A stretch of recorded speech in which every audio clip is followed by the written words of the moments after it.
All right, Who Dat Nation. Records don't matter this week. Don't care that both teams are under 500. It's the Saints versus the Dirty Birds.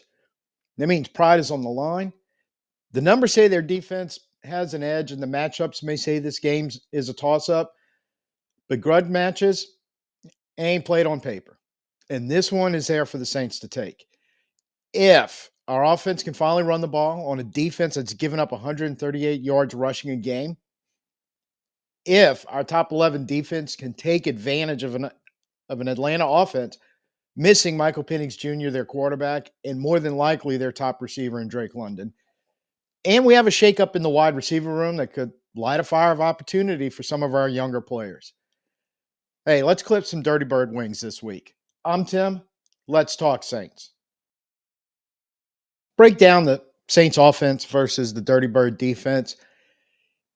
On paper, they're going to have an advantage when you kind of look at the numbers, but really the margin on most of the numbers, there's a difference, but it's not massively huge. And if you just look at the overall offense and defense, because normally I would break the numbers all the way down for you, but it's what and what, except for a couple of areas. But even in total, we're number 26 in the NFL. They're number 16. So you're like, man, that's about a 10 spot difference. At 10 spots, less than 30 yards. Because we're about 297.2 yards per game that we average. They give up an average of 326.5 yards a game. You close that margin a little bit, you kind of can even things up. And throughout the numbers,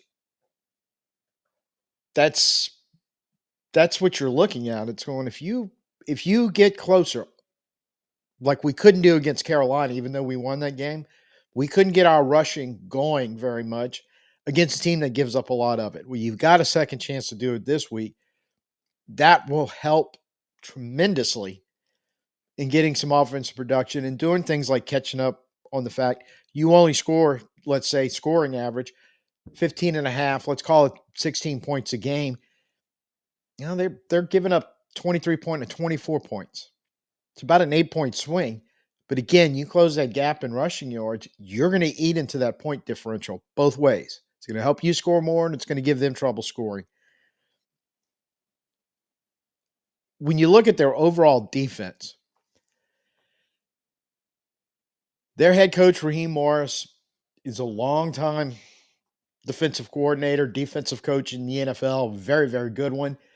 He was the defense coordinator of the Rams that followed Brandon Staley for 3 years, was their defense coordinator and was the coordinator of the Super Bowl championship team. He also coached defense for Atlanta when the infamous New England 25-3, 28-3 comeback, whatever it was. I still chuckle at that one. He was on staff then. His defense coordinator, Jeff Albrecht, was also on staff for that Atlanta Super Bowl.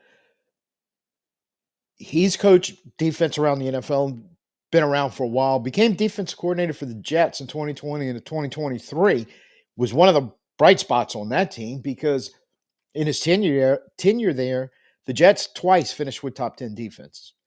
So these two guys know what they're doing, but they did it differently throughout their NFL coaching career.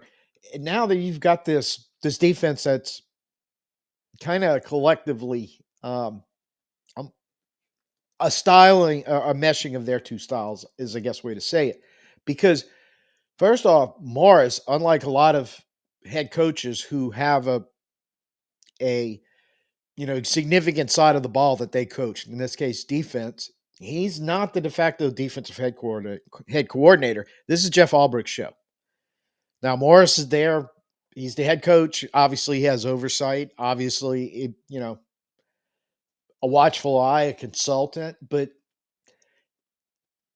from what I can find, it doesn't seem to be a big deal. That it's Albrecht schemes, game planning, play calling, and Morris is there, but he's not meddling in the middle of it. Let's put it that way. But when you look at the type of coaches that they were, Morris, traditional, more of a 3-4 guy, was a lot more zone type guy. Albrecht was more 4-3 man guy. And both like to be aggressive, but in different ways. Albrecht was I like to call a blitz and bring the pressure that way, where Morris more the traditional simulated pressure. Let's fake him out, maybe overload, send players from areas they're not expecting, drop others, that sort of thing. So they've kind of meshed it together. So Atlanta's actually more of a 4-2-5 base defense. They can lean into 3-4. They can lean into straight 4-3. They play about 70% zone. They do play some man. Typically, when they're playing man, they're looking to bring pressure. Typically, when they're playing zone, they can be aggressive and bring pressure, but it's normally in a more simulated manner. And they'll do them from either 4-2-5, 4-3, or 3-4. Even odd front, whatever configuration they're in, they can kind of do it all despite whatever the the front is showing. So I mean, this is not any stretch different than most of the defenses you're seeing now in the NFL. But like all those defenses, the end goal of what they're trying to accomplish is the same, but they all have their different styles, their roles, rule based set 4-2-5, 4-3, 3-4, whatever the base is, but they're going to mold their defense around it. And this one's interesting because you have two different schools of thought in Morris and Albrecht coming up through the NFL that are running this defense. So they're gonna try to disguise every single thing they do. And in the modern NFL, if you don't do that, you're going to be in big trouble. Now, where Atlanta really gets you, and this is why I think the advantage on defense, despite the fact that the numbers are fairly even, and there's somewhere if we could really close the margin, like that rushing game, and I'm going to keep referring to that. He really going to give yourself a chance to win the game. Where you can get in trouble with Atlanta, and you can get in trouble in a heartbeat. They're number 2 overall in the NFL in sacks. 34 total, and that comes from 15 different players. So it's not like you're going to line up against most NFL defenses and look, the Rams have a great pass rush. Most of that's coming from Young. Verse is going to throw some in there because he's the secondary guy, and that interior can hit you with a number of players. Atlanta's that on steroids because there really isn't really one guy I don't think you would focus on. You got to focus on all of them, whoever's in there rushing the passer. They do a good job of getting all their pass rushers involved, and those guys do a good job of getting to the quarterback. Their top two guys is Dorless and Harrison on the defensive line. They both have 4.5 sacks. Walker, the rookie, has 4. Caden Ellis, yet another Saint defensive player that we couldn't figure out how to use, goes somewhere else and has become a really good linebacker. He chips in with 3.5.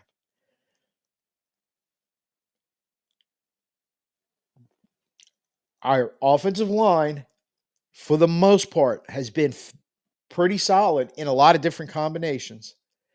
And we're not sure which combination this is going to be because I think the only injury to note for the Saints is Fawaga didn't practice Wednesday, was limited on Thursday. I'm recording this on Friday. They're actually practicing right now.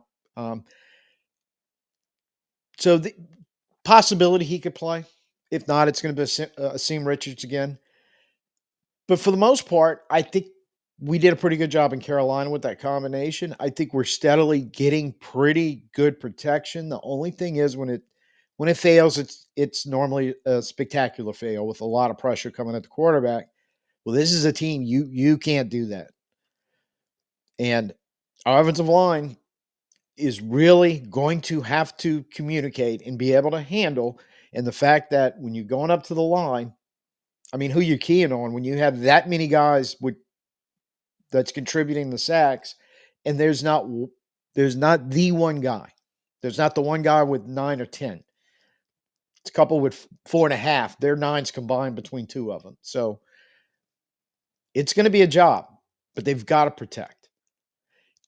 And protect is the second thing that they have to do. Because number one is protect that quarterback, handle that pass rush. The other one is protect the ball. Atlanta's +4 turnover margin. They will take the ball away. Last time we ran into a team with a significant plus turnover margin with Chicago, and Lord knows we kept giving them the ball all day long. That happens, yeah, Atlanta's defense is going to kick our teeth in, and we're going to be in a lot of trouble. And one of the ways you do that is you can control that is by controlling that massive gap in the running game. And look, you did a fantastic job in Carolina without a running game because did a whole video, a film room study on it about the insane job we did on third down conversions that game. And a lot of them were third and long and picking up yardage, picking up 2 touchdowns out of it and breaking down coverage. You can't rely on being able to do that. So you got to be able to run the ball. That helps negate their 2 main areas of concern for the Saints. It is going to help you in protection, and it's definitely going to help you in as long as you protect the ball, keeping their offense off the field, grinding that defense down. Some time of possession, some tough rushing yards. So again, I think statistically, like I said, you run up and down the stat lines of our offense versus their defense. There's some gaps, and the Saints have to close those gaps. Whether it's again rushing being the most important one, we get our numbers up closer to what they normally give up averaging. And in the cases where the numbers on the wrong way for us, we've got to close the gap, like that point differential gap. So offense has got to get off and start scoring 20 or plus more points. Just part of the schedule we're in. If you can get points on teams, get close to the average that they're giving up. Yes, you're going to give yourself a chance to win and take a lot of pressure off our defense having to basically win the game for us by holding the other team down. It's a very tough thing to do in the NFL week in, week out. Offense needs to respond this week, and it's going to start and I think end with the ability to run the ball. So breaking down the Saints defense versus the Dirty Birds offense. Again, if you look at total offense versus total defense and all the categories that go with, close. There's not a whole lot of difference in ranking, actual numbers. You know, we're number 11 overall, 317.5 yards a game, and their offense averages is number 16, averaging 332.5 yards a game. 15 yards.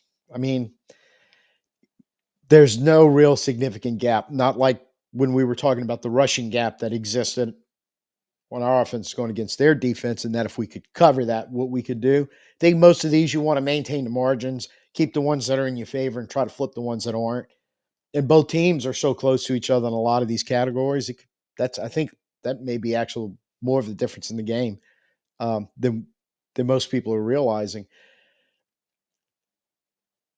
Those margin flips are going to because they surprisingly, and we'll kind of break down why in a second. They surprisingly do not score a lot of points with an offense that is, I mean, looks on paper to have been one of the most explosives in the NFC South. Well, we give up 25 points a game. That's tied for 21st in the NFL. They're tied for 27th in the NFL in offensive scoring at 19 and a half.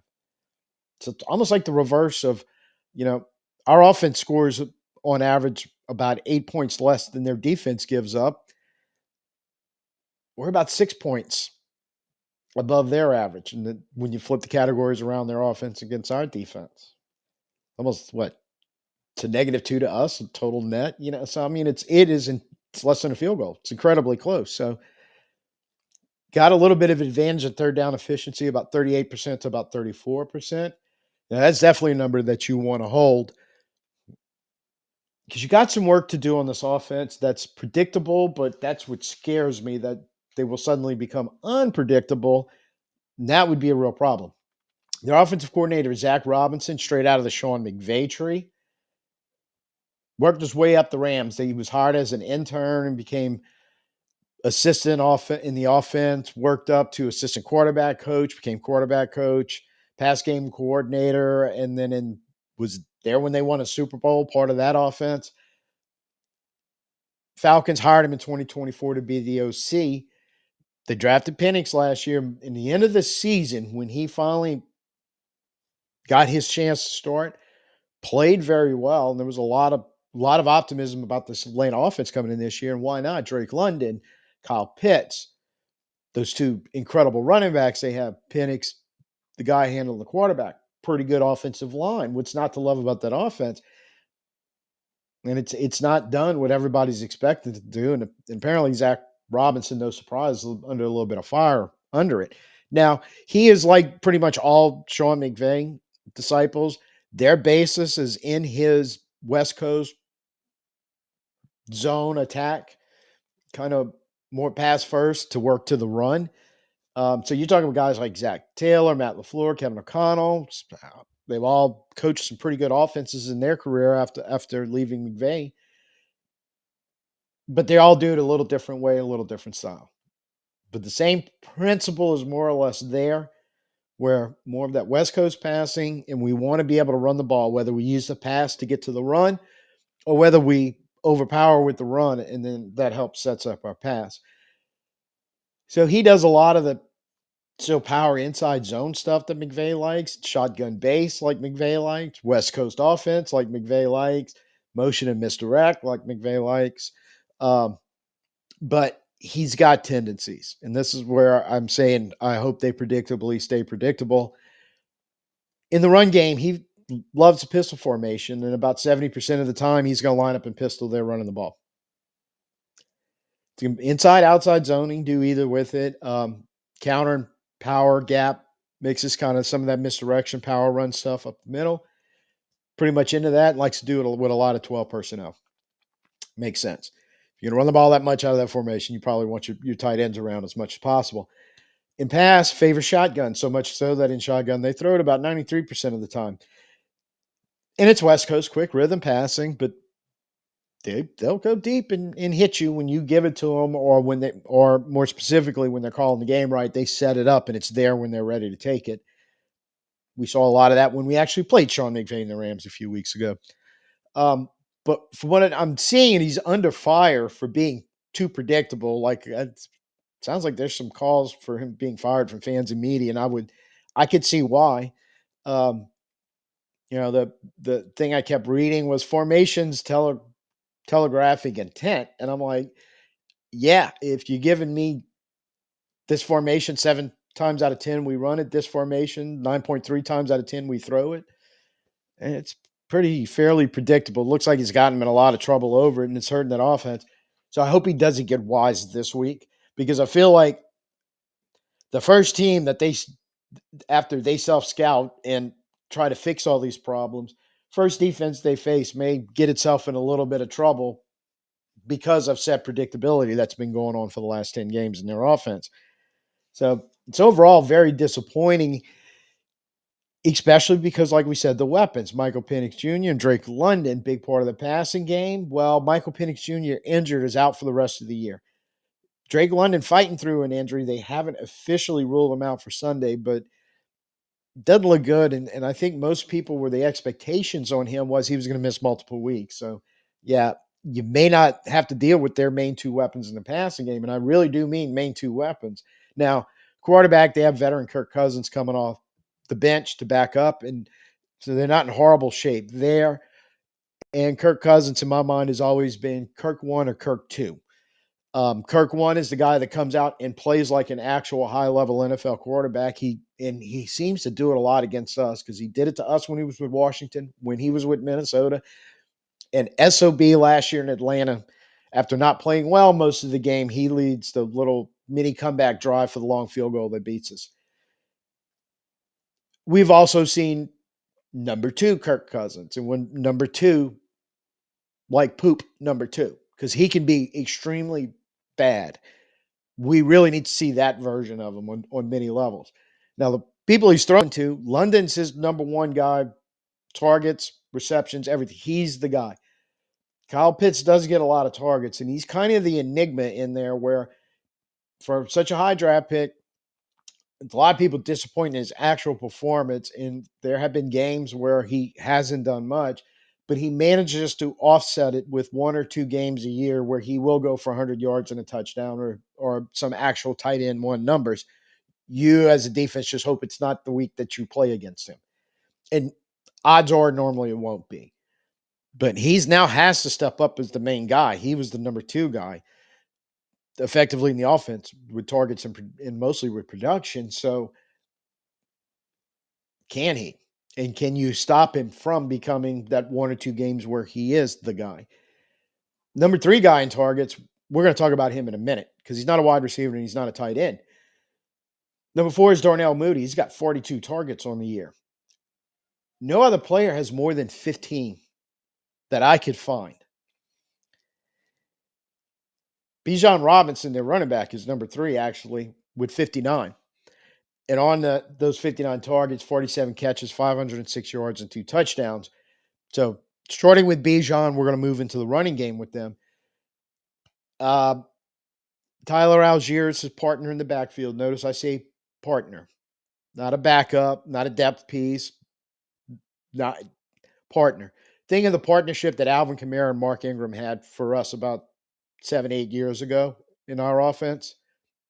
That's what they do.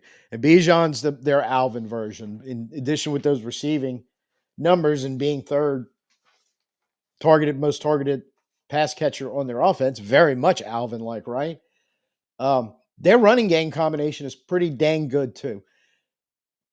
So you can't. I've seen a lot of talk this week is you got to limit and try to stop Bijan, and no, you got to limit and try to stop both of them.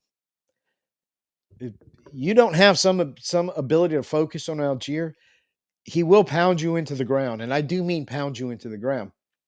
So that's where all their firepower is likely going to come from this Sunday. You got to figure out a way to stop that. If you can do that, you're going to go a long way to walking out of there with a win. Robinson, for his rushing attacks, to go with the receiving numbers we just put up, 158 attempts, 783 yards, only 4 touchdowns. He will get the ball around the goal line, but Allgeier, 77 attempts, 280 yards, 8 touchdowns. Like I said, the guy can pound you into the ground. So he's that harder style more. Again, the Kamara Ingram comparison really fits with these two guys, and they throw up really huge numbers together as a tandem, as a partnership. We're going to have to defend it that way, especially since they're not afraid to put both of them on the field at the same time and have Bijan Robinson operating as a slot receiver or wide receiver running routes downfield. Again, Alvin like. So we've seen this song and dance before. We should be aware of it. But that's where in my opinion, that's the 2 guys you have to get on lockdown. You can get them on lockdown and slow that down and force more of that passing game, especially if London isn't able to play. And I'm filming this on Friday around noonish. So as of now, he hasn't been rolled out, but expectations are he will be. But put some pressure on Cousins, and I mean pressure in the sense of getting after him and trying to sacking him, but also pressure for him to really have to overproduce in the passing game because they can't lean on their running game like they want to. If you can shut down Robinson and Algier, goes a long way to doing that, making them that one dimensional. And with a tendency they have apparently of already being predictable, could work out really, really well for you if they're going to stick to that predictability and you can shove them into, in a weird way, like you did against Carolina, shove them into that not getting enough of first and second down and being able to just limit the quarterback from making enough completions to keep drives moving, keep the ball moving. And as the game progresses, and I think this is the way you have to handle Atlanta, uh, I it's very eerily similar to the Carolina game. You have to hold the ball, you have to convert on third down, you need to get points, something we struggled with. So offensively, we have to be better on first and second down. On defense, we have to be really, really good on first and second down and take advantage of that about 5% gap in third down conversions between our defense and their offense. It's going to be a complimentary football day between our offense and our defense and our special teams. Won't break down the special teams, just leave you with this thought. Special teams you can't screw up on Sunday. Because I really think defense, I think we'll be okay. I think. I feel pretty confident that they can hold their own. They can keep that down, do basically what they've been doing. They've been it's a couple hiccups during the year, but for the most part, they have been steadily improving. Keep that going. I think we're fine there. The offense has to figure out a way to run the ball, and they do that. I'm feeling confident as long as we don't have a screw up on special teams and we don't turn the ball over and don't give up sacks. 21-17. I think we can cover the margins. I think we can break 20, and I still think we can hold them under 20. So 21-17 prediction. Before we close out the show, just going to go down and talk about Brandon Cook's incoming release and a little effect it's having on the wide receiver room. Ties into our video, our last video about the auditions for the young guys over week 7. I'll put it up here at the top. But I said in that video we were going to have likely something to talk about, and I wasn't expecting Brandon Cooks in the wide receiver room to be it, but Brandon Cooks and the wide receiver room. So the wide receiver room, a little bit of a shakeup. Saints and veteran wide receiver Brandon Cooks are parting ways. Seems like it's kind of a mutual thing. He obviously wasn't involved much in the offense. Um, Made some critical catches throughout some of the games, but for the most part, really starting to get regulated. I think even more downward now that they were trying to work Valet into that Shaheed spot, and the dynamic of the offense might change a little bit because of it. Certainly because Juwan Johnson and Tyler Shuck seem to have kind of figured some stuff out. And I don't really blame him. He's a veteran. I think he was willing to give the thing a shot in New Orleans, but probably looking ahead, realizing the way things are going, I probably don't have much of a future here anyway. New Orleans gets a double benefit of actually more of a triple benefit. They're going to get a little cap stuff handled in the process, which is good. But the path is now 100% clear. Chris Olave wants the wide receiver one man. Well, he's got it now. He's the veteran of the room. He's the guy that's got to lead it. The big push for the extension. There you go. You got 7 games to be the Pied Piper of that wide receiver core and lead him, because you're going to have to do some leadership. That thing has suddenly got very, very young. Filet and Tipton are anticipated getting most of the snaps. Uh, Kevin Austin Jr. was signed back off the practice squad onto the active roster, which I like. Thought he played really well when he finally got his chance last year once Rizzi was made interim and they did the exact same move. So I think there's some ability there, and interested to see 7 games. Let's see if he can work himself into an audition of going, yeah, I need to be more in the plans than just the guy spending all my time on the practice squad waiting for a call up when we have injuries or we receivers leave or whatever. So I think all 3 of those could get significant chance for a big jump in out of this. One name talk about is Trey Palmer, who has been on the IR. And I think the feeling was at some point he was going to be able to get healthy enough to get off of IR. We'll see. So if he can and work into the receiver room, another young player, it's only been in the league a couple of years, with an opportunity, try to go out, make some plays, and earn a spot. And just to mention, he's not going to be back this year, but we did trade for a former first round pick from New England and Jalen Polk, who's injured. He's been sitting on our IR. And this was the move way back when that I thought was triggering. Either Shaheed or Olave is not going to be around next year. One of them is getting traded at the deadline. Turned out to be Shaheed. But now we know. We knew, but this is the biggest way you can confirm it. That's Olave's room now. He's the guy. And now they got to look at building that complementary receiver room with him. Get that moving on, and I'm glad to see it. I will mention this. I did read somewhere, but I really wish I could. One of the beat writers had mentioned that, and I can't remember who it was, um, that when Cooks was signed very early in the process of all the turmoil we had in the offseason, good and bad, hiring the coach, uh, Carr retiring, etc., thinking he was on a team that was already going to have a veteran quarterback. And then things turned out where he had to be, and I want to mention this, that where he had to be the veteran receiver and do a lot of work, not only with the receiving core, but with the young quarterbacks. And it's understanding, I think he did a lot of that. So contributing to development in either room and being that veteran and coming in. I mean, I'll give him a thank you for that because we need every bit of that we could have gotten through this season. So, and good luck to him moving on. Good luck to us trying to figure the rest of that out. So to wrap it up, Who Dat Nation, I think the path is pretty clear because offensively, have to close that gap in rushing and scoring. And if you close the gap in rushing, you should be able to close that gap in scoring. So I mean, they're giving up 139 basically on the ground and almost 24 a game. So get our rushing numbers north of 100 and start getting in that 110, 120 range. Yeah, I think you can close both those gaps significantly and should be enough to help us win. Defensively, it's Carolina game all over again.